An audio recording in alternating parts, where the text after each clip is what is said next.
The fascination for me was how the optic nerve functioned, how images were transferred via the optic nerve to the brain, and how the brain assimilated those images. A painting was static. You could look at it for a certain amount of time, but film had a certain rhythm in time. And I really wanted to examine what that rhythm in time, how it would kinesthetically affect the body. While at UCLA, meeting all these wonderful people, and I heard a song by Buffy St. Marie. She was an Indian folk singer. And she sang a song called "My Country, 'Tis of Thy People You're Dying." And it was an elegy. It was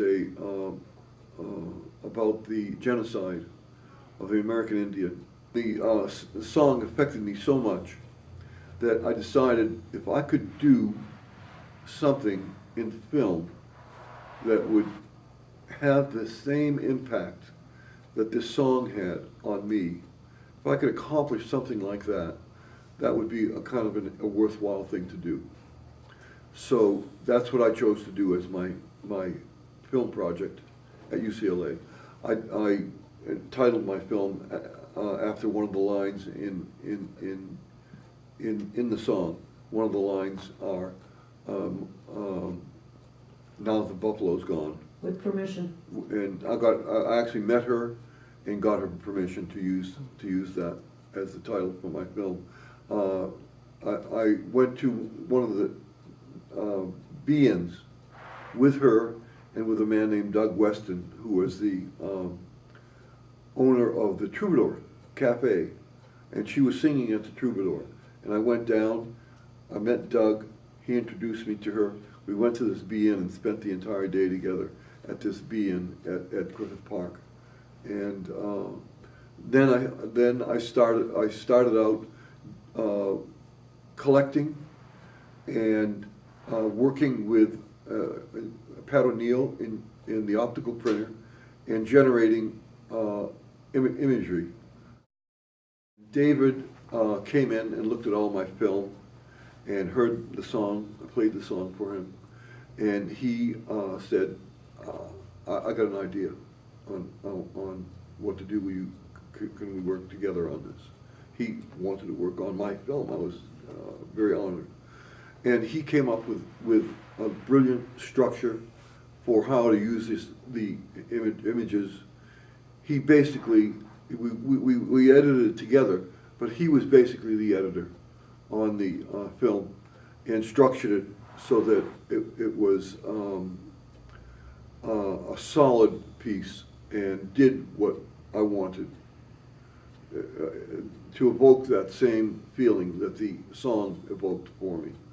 But David was the film would never have been created without David's help. David was so Pat O'Neill was my mentor, but David LeBrun was the midwife to the birth of my film. Bob Rafelson of the Monkees was introduced to the film by one, I forget the man's name. He was a reviewer. He took the film, Bob Rafelson, down to see the film, and I was immediately invited up to the offices of where Head was being done, the Monkees film.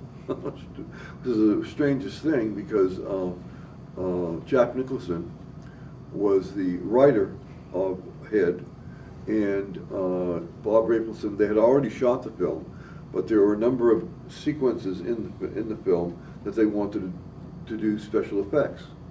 And so I immediately contacted, after being interviewed by them and them saying they wanted me to come in and work and add to the film, to work on the film, I immediately contacted Bruce Lane, because Bruce and I had been working on some concepts, visual concepts, that we wanted to try out, but we needed a real nice printer to work on.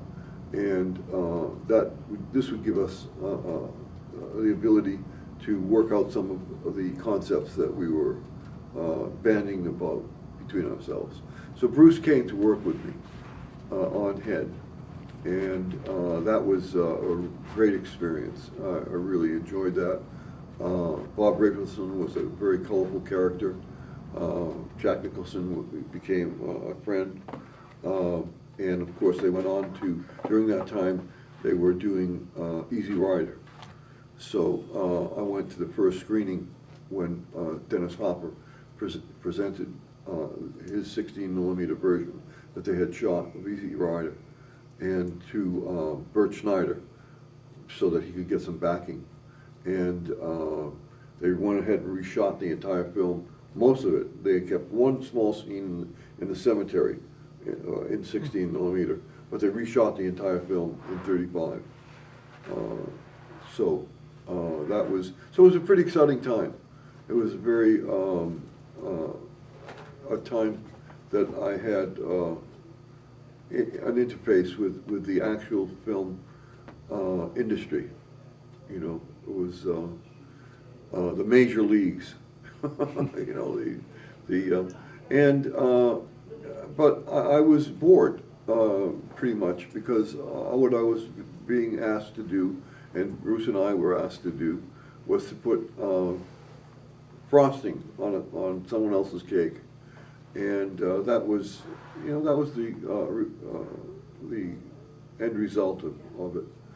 We had a chance to do the film, and it was the lowest grossing film in Columbia Pictures history, it turned out to be. However, a cult classic. But it then became a cult classic.